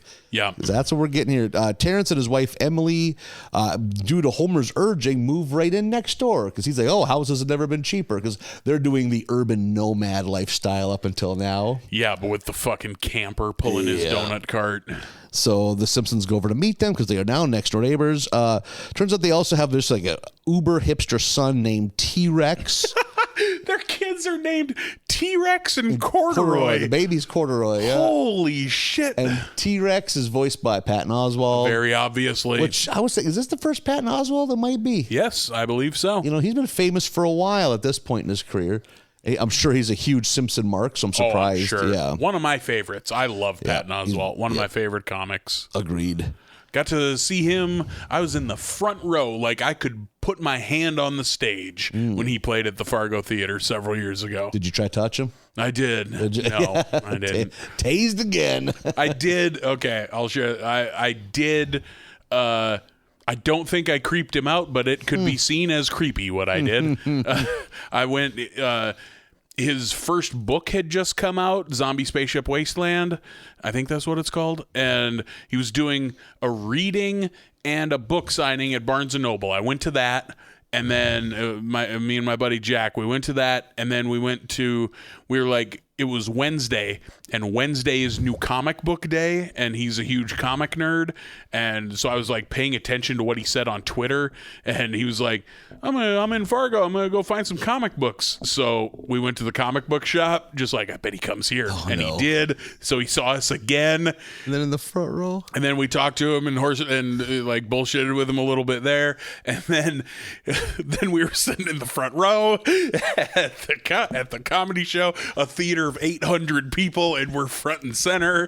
And I think he even said when he came out, just like, Jesus, you fuckers have been following me all day. And you are 4.5 Patton Oswalt. So like you, if it was caveman times, he would be part of like, you'd be eating Patton Oswalt. I just like Patton Oswalt a lot. He totally called security. Like, you fucking both keep an eye eyes on these guys. Glued to these two.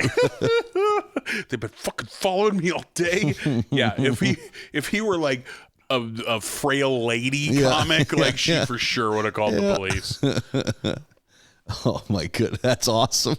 The comic book stores have probably really got his antenna up. Like, in retrospect, that one was too far. Yeah. Like that was the one where like, maybe you shouldn't have stalked him on Twitter and then followed him to where you figured he would probably be, because there's only 2 comic book stores in this town. Think of how many people have just mouth breathed all over him, asking him questions about like fucking. Oh God, I'm sure. The fact that you guys were at least keeping it cash, probably made the biggest difference. That's why you didn't call the cops. Yeah, yeah. Because we're nerds, but we're not basement nerds. We weren't like, tell us everything you know about MODOK. Yeah. So he plays an uber hipster son named T-Rex, who of course Lisa adores. Yeah, that's fucking Lisa's. Bart quickly sees through. Yeah, like, have a ball, Lisa. This kid sucks. Homer and the kid start spending lots of time like after school, after work with the hipsters to all sorts of events. They go to like Mexican wrestling. They go to I'm trying to think. Can you think of any other examples? It's like a Monday, Tuesday, Wednesday, Thursday. They go to a Korean crime film festival. That's what it was. Yeah, like a Korean gangster film festival. Marge is baffled by all of this. She doesn't like it. The kids are staying out too late. Homer is just selling out so hard. Shaves what's left of his hair. and grows the most repulsive, off-putting goatee. Ugh. Which, I did not like even looking at when. I adore how baffled by all this that Marge is. Yep. She's just like, what? Confused and scared by all of it. She's also catching it from Terrence's wife about breastfeeding too. So she's dealing with that. So eventually they all go to T-Rex's birthday, which is in like a fucking, I think it's an abandoned blimp tire factory. Hell yeah, it is. Which is amazing. And again, they're doing their thing. There's like a side room for all the moms. There's now full of like 8 different moms that are breastfeeding. And while there, Marge tries to hide it. Then eventually she snaps and just like, hey, I bottle feed. I don't give a shit. And she kind of gets snippy with it. More than snippy. She gets angry with it, you know, like, because they can't believe she would do something like that. When they're like, well, if you won't breastfeed your child, we will. Oh, yeah, there we go. Thank you. Come at Maggie pulling their shirts up. Yeah. What an insane thing. Like, legitimately insane thing to do. Breastfeed someone else's child against their will. That was good, yeah. It's right around this time, too, that Bart sees T-Rex is opening his presents. And he's like, oh, whatever. He's just being like, whatever. And then he gets eye rolling everything. And then he gets to Homer's, which is a denim jean jacket with, is it Dino Cool on the back or something like that? And he's like, oh, right, because my name's T-Rex. I want a T-Rex jacket. And just like mocking it and stuff like that. I can't even wear this ironically. And Bart's like, hey, man, my dad took a course on painting on denim to make that. Oh my God. And then he's like got his phone up, he's recording Homer dancing ridiculously. He's like, I'm gonna put this on my poser Tumblr. And that's in Bart's hat. And I was like, listen, only I can mock my dad. Yep. And Homer and him get fighting, Bart and T-Rex get fighting. Bart gets fighting. T-Rex is not, that ain't his jam. You're right. Yep. And eventually the parents see, they break it all up. And that's where the rift has begun. So they kick him out of the party, and what is Homer repeating over and over again? Because Bart wakes up that morning, and Homer's still pacing and saying something. Oh, boy. Oh, boy. Boy, oh, boy. Boy, oh, boy. Yeah.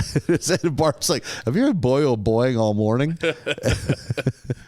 And the rage is building, and Homer, and Bart's like, hey, man, they were making fun of you. They called you a poser, and I stood up for you. Like, and he's like, what? And then Marge's like, yeah, they made me feel bad too. Like, and that was the last straw. Like, it's like something about, what did you refer to Marge's breasts as? Is it thunderbags? Thunderbags. Yeah, no one will make my wife feel bad about her thunderbags. Which is a callback to earlier in the episode Carl. when we briefly see that fucking sexual harassment seminar, and Carl's just like, well, what about thunderbags? There's never a proper time to say bosoms at work. What about thunderbags? So because of this, Homer now is finally on the right side of history. He has denounced his hipster life by fucking yanking his goatee out. Yeah. Just gross. All 2 hairs of it. Yeah, so sick. I do not like Homer drawn with the goatee. It is super gross. I do not like it at all. They eventually kind of try to have like a mediation between these 2 sets of neighbors ran by Ned. And they're talking, and Homer's just like, well, we can agree that Ned sucks, and Terrence like, no, I like him. He talks in rhymes, and he owns a ridiculous shop at a failing shopping mall, which is a real hipster thing. Yep. He has a left-handed shop. Yeah, they love Ned. Yeah. And they're like, the line is drawn in the sand. They're clearly no longer friends. And then the Terrence is like, well, deal with it because everyone's coming here, and becomes like a horror movie, like Invasion of the Body Snatchers almost, which is ominous music. We just see all these campers and SUVs roll in and all. It's just Springfield's the new Portland. Yeah, word is out. Yep. A lot of midnight bike riding, and every chain gets replaced with something else. Yeah, fucking at one point, I don't even know if it's right here, but at one point in this episode, Terrence is like, yeah, we had to get out of Portland. Did you know there were some restaurants with 2 locations? Yeah. Ugh. So funny. Yep, that was good. So like, yeah, there's all this community. It's a lot of like Marge and Homer walking through the city, like cowering as they see things they're not accustomed to. Yeah. And I think there's like a street fair or something going on, and Bart's in the backyard. He just sees T-Rex. He's like, oh, why aren't you at the street fair? He's like, oh, street fairs are so lame. He's like, why do you think everything's lame? It's like, I don't know why I think anything's like, I forgot a lot of sleep. I was at an all ages burlesque show last night. And that's when he's like, well, want to come over here and watch TV? He's like real TV with the commercials? And Bart, the worst ones. So then he starts leaning into that. But I'm supposed to be stirring the compost. It is an awesome chore to have. And he's like, forget about that. So he's in the Springfield getting influenced by Bart and Bart's lifestyle. Yep. And during that time, the compost ignites, I guess would be the word. Just starts on fire. I think that's a thing with compost. Yeah, it's like silage. It gets hot, because it's wet. Or some kind of gas in it might ignite or Builds up, something. yeah. So while that's going on, Homer and Marge, they almost like concede defeat. And they're at like the street fair thing. It's like, hey, is it okay if we just kind of like live on the outskirts? And Homer's like, yeah, like those eels that just like eat whale something or other. Yeah. And they're like, we'll talk it over. And then Emily's like, talk it over means that's how we say no. So basically they're getting just kicked out of Springfield. Ridiculous. Like, the hipsters win. But it's at that point they smell smoke and say, oh, that smells like burnt compost and Cuban movie posters. That's our house. Yeah. Yep. So they hustle. There's a huge fire in the backyard. It hasn't got to the house yet. I think Terrence's like, if it gets near that donut oil, the whole neighborhood's gonna blow. And they go to check the water, but there's no water pressure for some inane reason. Because the community garden has used up all the water pressure. They call the fire department. Fucking Lenny's the old timey fireman. It's like, I'd really love to help you, but the horse, because it's all horse pulled old timey. Our old timey bell scared off the horses. That's what it was. God, all of these hipster problems. Yeah. So like, well, what are we gonna be able to do? That's when Marge's like, wait a second. It's like, I think 50 gallons of crusty brand baby formula. Like she's like doomsday hoarding baby formula. Yeah, she has 5 drums of it. As we see in the news, not a bad idea. Yeah, no shit, huh? So they like using scarves and wallet chains make a catapult or a net. Cargo net. Yeah. And they swing this huge, I don't know, several hundred pounds baby formula. And finally at the right time it releases, the net breaks, and they suffocate the fire with all the baby formula. And all is well in the world. And now they kind of come to a truce, I would say. It's like Homer finally properly pulls off a bro hug. Yeah. And then, but then they found out that it's mentioned in some magazine, Dwell magazine. Like, Springfield's the coolest town. Like, oh, you know what that means? It's played out. So then, just like the fair leaving on a Sunday evening, they all load up and the caravan leaves and Springfield's back to being a dud again. And Lisa wants to go with. Like, yeah, she's so bummed. It's like, take me with you. Like, I promise I'll find you. So yeah, they're just gonna keep.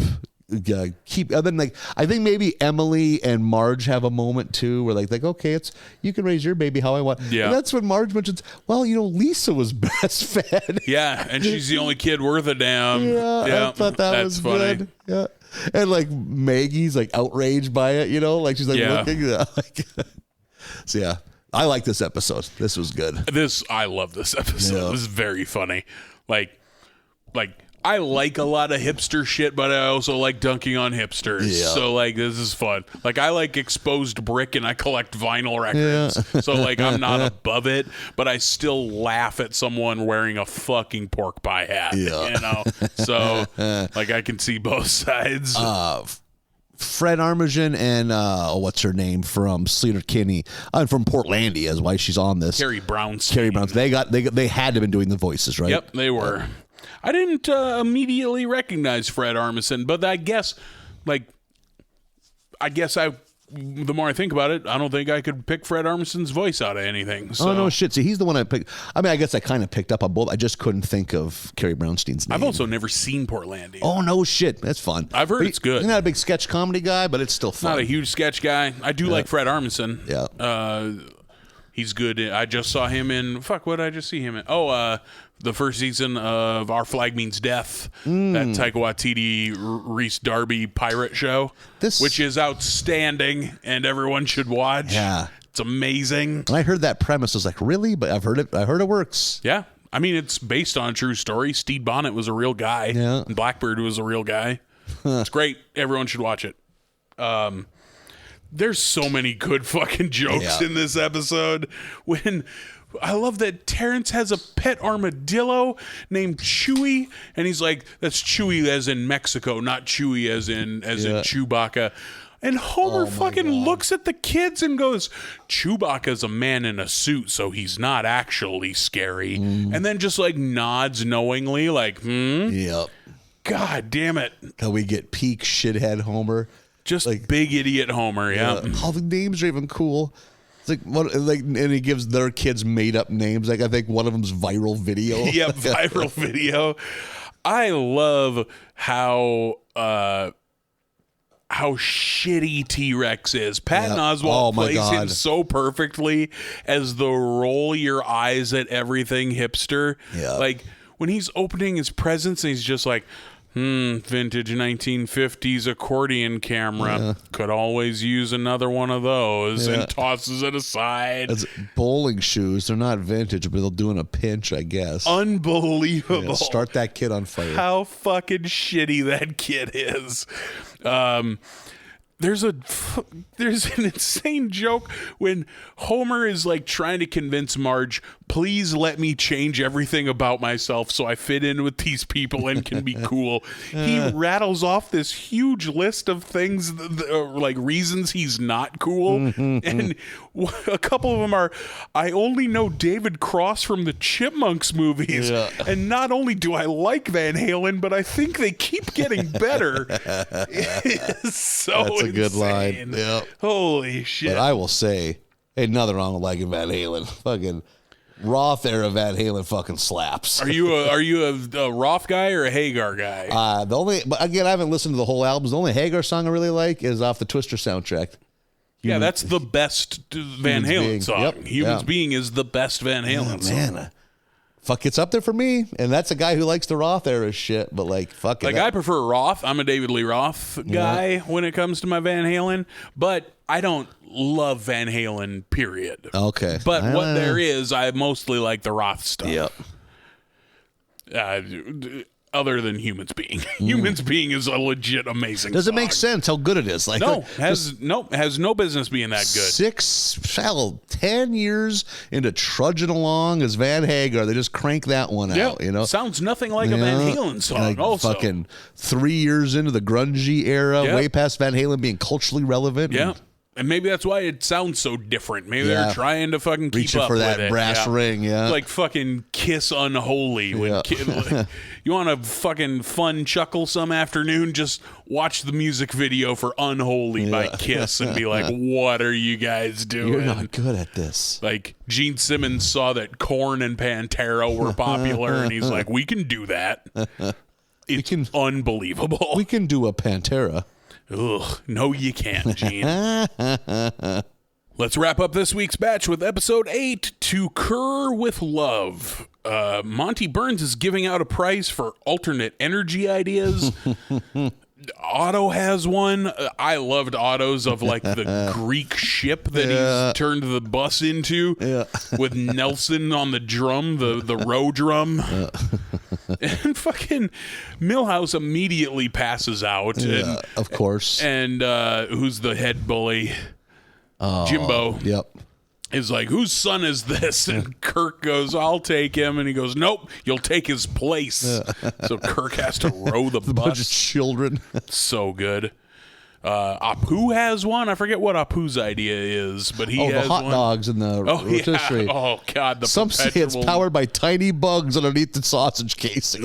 Some say it's the leaking nitrates. Yeah. So I was like, I unplugged this 3 years ago. It's still moving. They haven't stopped rolling. And then Frank is the one who really has the gizmo of the scene. He has a car that is powered by sound. So like the louder the noises are, the faster the car goes. And he's like, and they're like, oh God, hit the brakes, because he's starting to crash into shit. And he's like, I can't. They're powered by silence. And everyone is still hollering and making noise. And of course, as they get hit by the car, they scream, so the car goes even faster. So dumb. Jesus Christ, it's so funny. And as he's heading towards the old folks' home, he goes flying up out of the fucking canopy on his seat. And he goes, why is it ejecting? It's just a normal seat. That's such a good joke. Oh, God, because you think it's an ejector seat, but nope, it's just broken. The sound car slams into the old folks' home, starts it on fire, and destroys it, and so Abe is going to move in with the Simpsons. They are not thrilled. Yeah, not happy about it. Homer throws out his back trying to pick up his back brace, which is a fun bit. You know you can't lift your back brace lifting belt without your back brace lifting belt. What the hell? And as someone who's thrown their back out from moving just these last few weeks, I feel your pain, Homer. Yeah, you can also moving. Sympathize. I should have had a back brace. Get you one of them big, like, X in the front and back fucking moving belts. Like things. I'm going to be in the Matrix World's Strongest Man. Exactly. Like picking up giant stone balls. Let's get you chalking up. Carrying a car.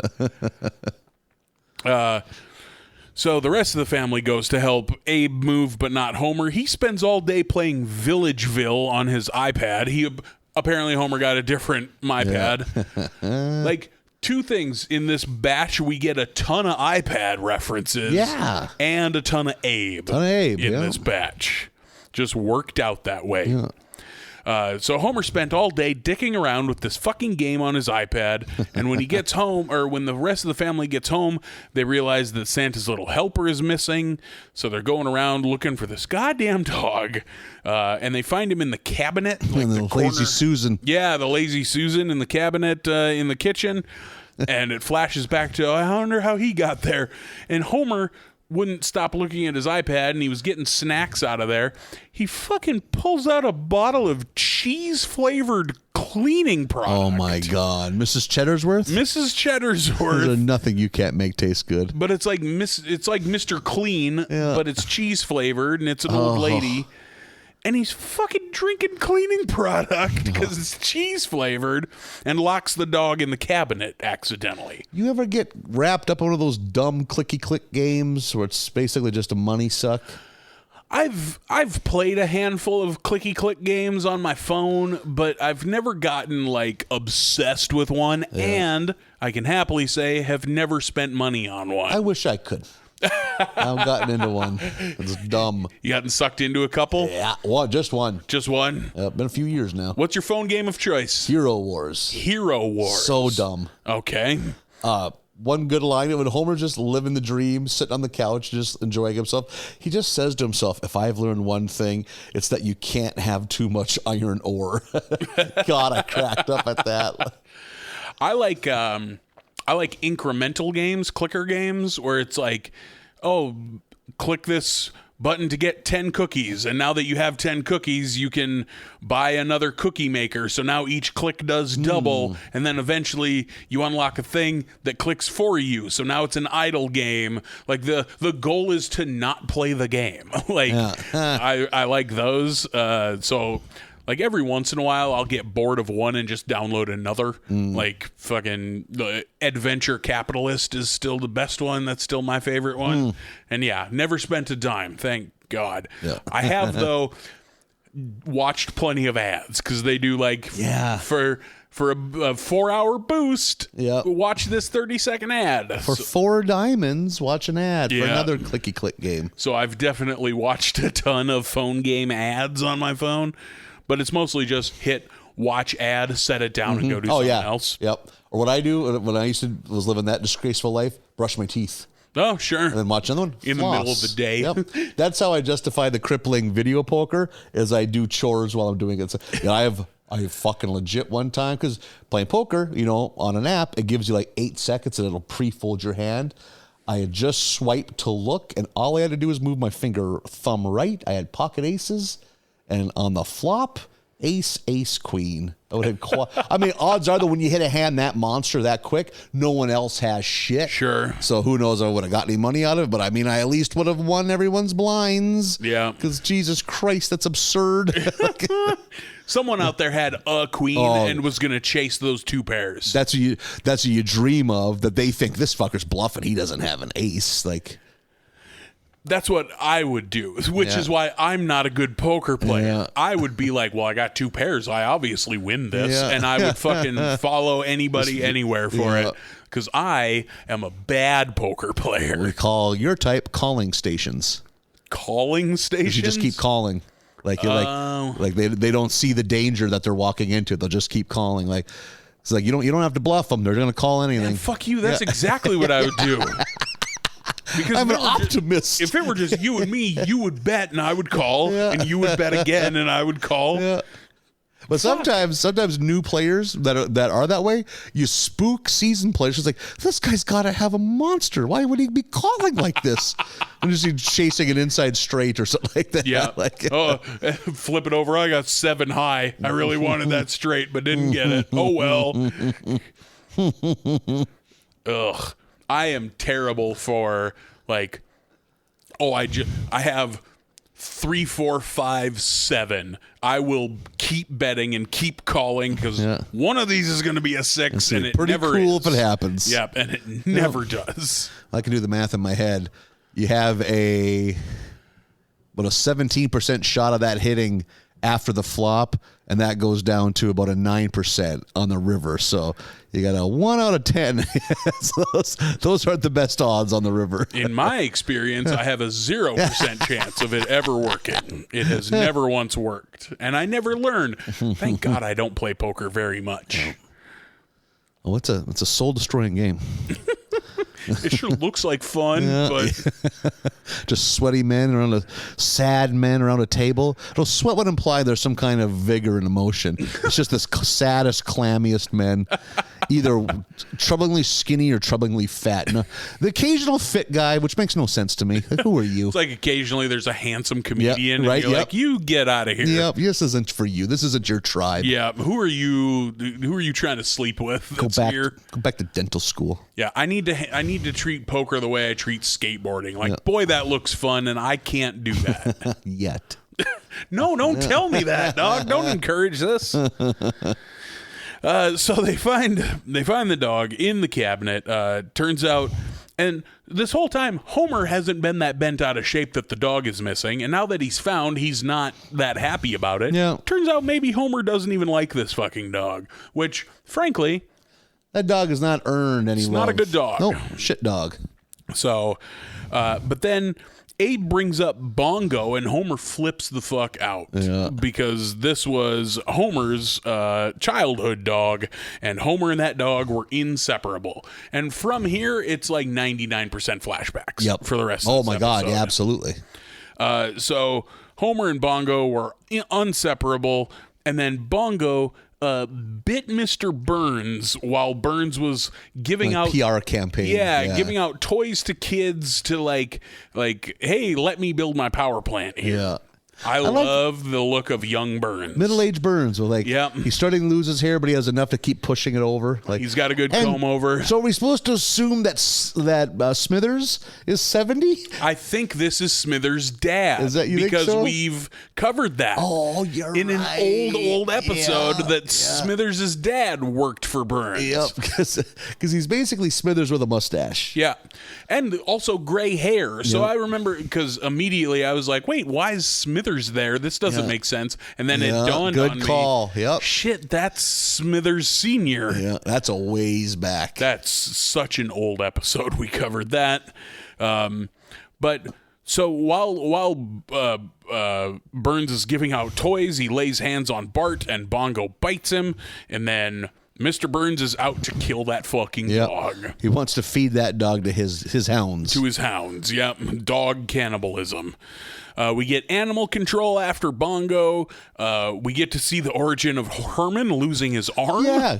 Geez, a Herman callback. Haven't seen that in a while. Yeah. He's like hitchhiking when the fucking animal control van goes flying by and rips his arm off. Turns out he's written a autobiography. Yep.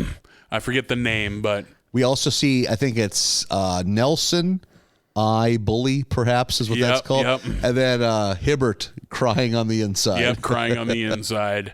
I believe Herman's was a farewell to arm. Yep. Full name, Herman. Yeah. Just two N's on the second one. So yeah, we also get the origin of Wiggum and Lou, because Wiggum is the animal control guy, and he crashes the van, and Lou is his sidekick. Like a ride-along. Little kid checking out what he wants to do. Yep. Which, is Wiggum that much older than Apparently, Lou? yeah, that doesn't make any happening? sense. Yeah, it's a little anachronistic.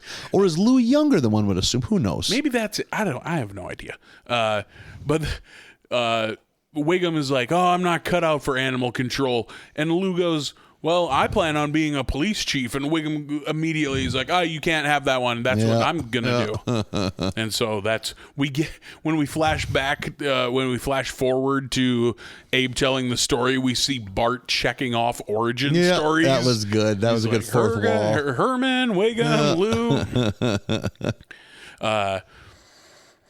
And so we get that. And then back in the flashback, Abe takes Bart and Bongo out to the country and give away Bongo to Miss Viola, just some old neighbor, some old hippie lady neighbor, and give Bongo away to her. And young Homer is, of course, devastated by this.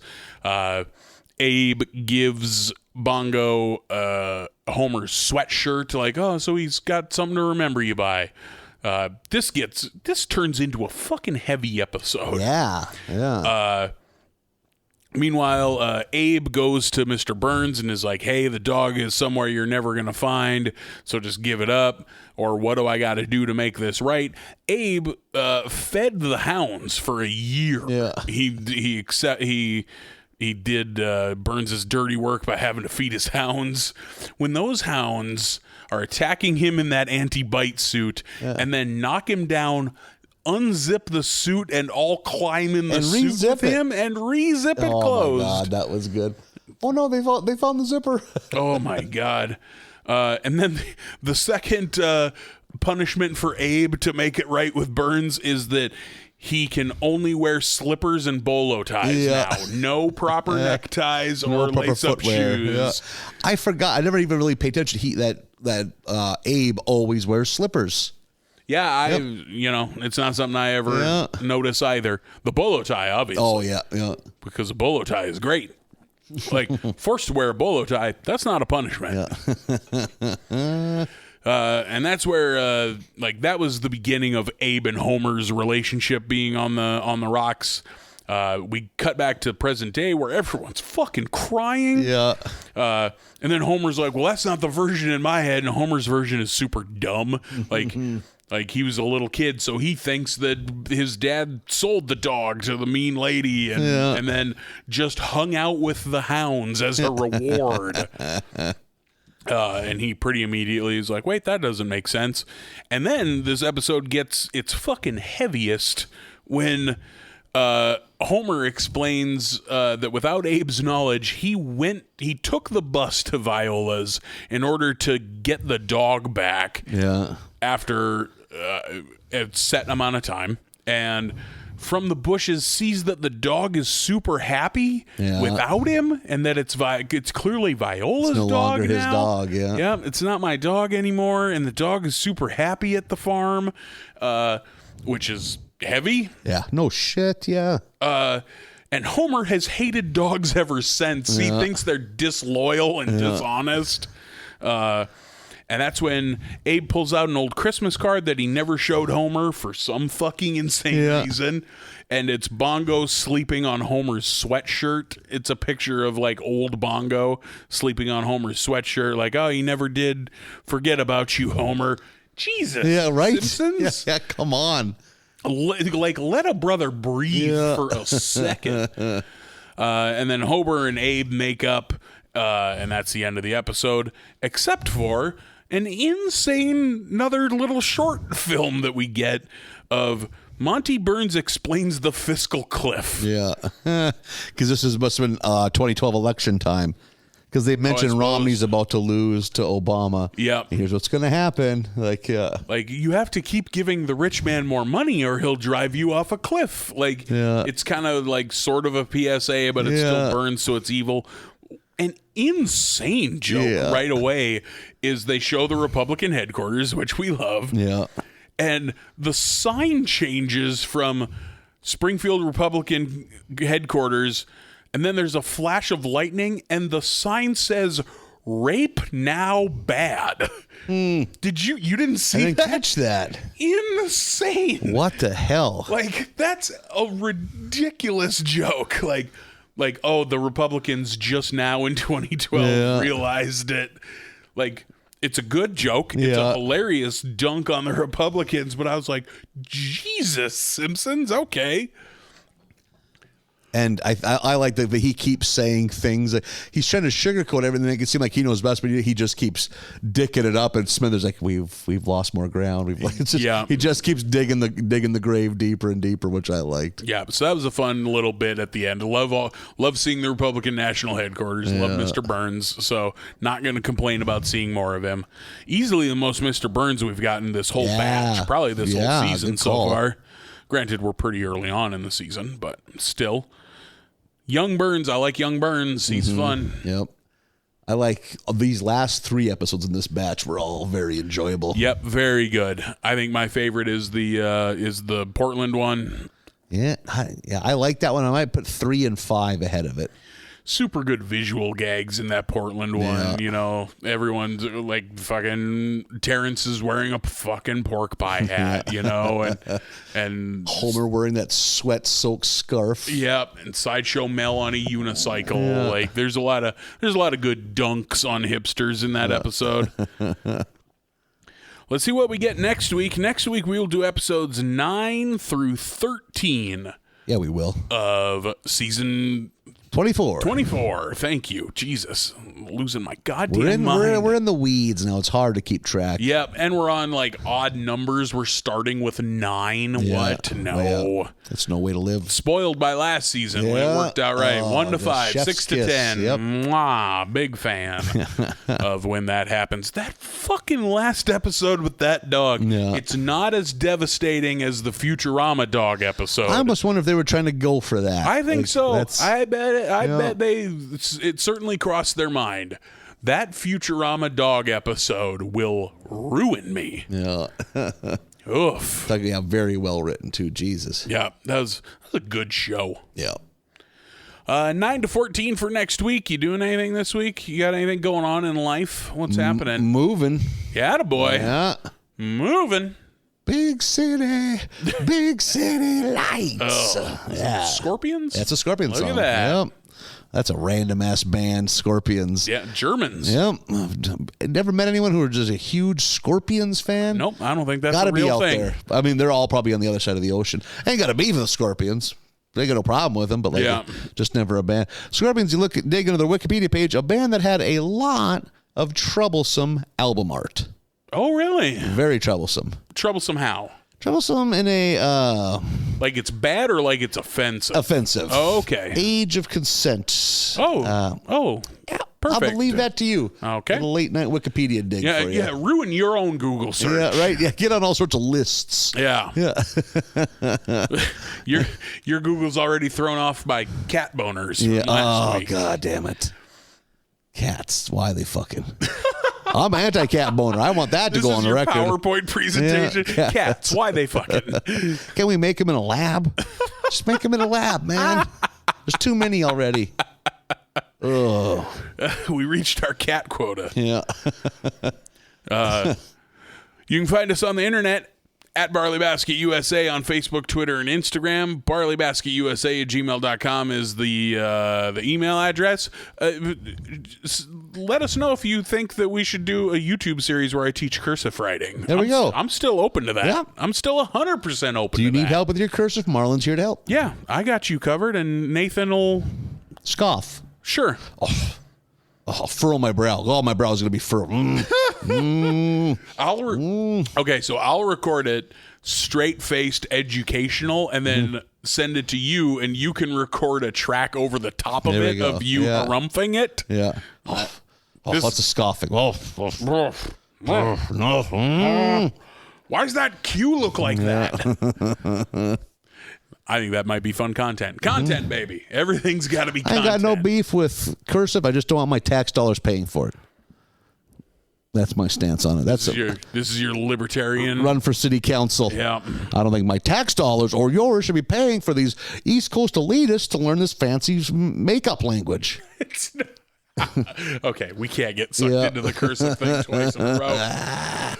Everyone, enjoy your weeks. Watch 9 to 14 of season 24 for next week, and we'll see you then. Bye, everybody.